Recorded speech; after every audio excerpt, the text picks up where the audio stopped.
नमस्कार मित्रों, कैसे हैं आप? आज एक और नई कविता भक्ति जी द्वारा प्राप्ति के एहसास में एकादशी। प्राप्ति के भाव में एकादशी रहती, पाकर प्रभु को धन्य कहाती। धन्यता के भाव में सबसे कहती, प्राप्ति की यात्रा कुछ ऐसी होती।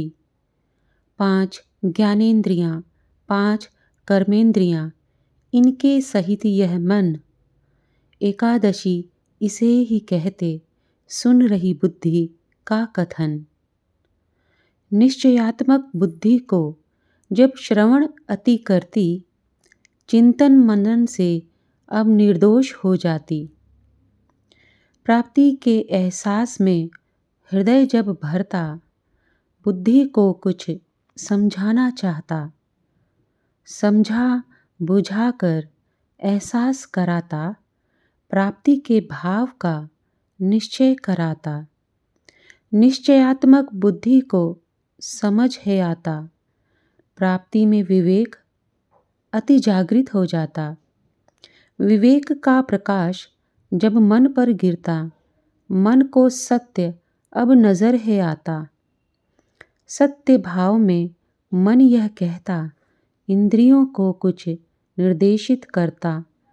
प्राप्ति के इस एहसास के सुख को अनुभव करने की आज्ञा देता।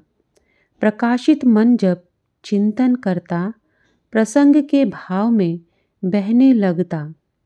प्रसंग की स्मृति का नित्य चिंतन मन को करना सुखद है भाता। सुखद मन इंद्रियों को बताता, प्रसंग प्रभु से करने को कहता। माइक विषयों को तजकर अब तुम प्रभु को अपना विषय बना लो। एक विषय पर केंद्रित होकर ध्यान उनसे तुम नहीं हटाओ। ध्यान के साथ दृढ़ प्रीति करके संयम नियम से प्रसंग कराओ। आज्ञा उपासना में रहकर अब तो एकादशी प्रभु का प्रसंग पा जाती। प्रसंग के सुख में रमण अब करती, प्राप्ति भाव में अब वह आ जाती।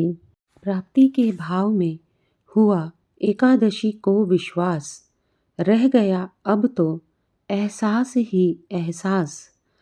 एहसास की सत्यता एकादशी ने जानी, बन गई एहसास की प्रेम दीवानी। मिल गई उसको स्मृति की निशानी, मिल गई उसको स्मृति की निशानी। धन्यवाद भक्ति जी, प्रणाम प्रभु जी, धन्यवाद। आप सभी श्रोतागण का हृदय से आभार।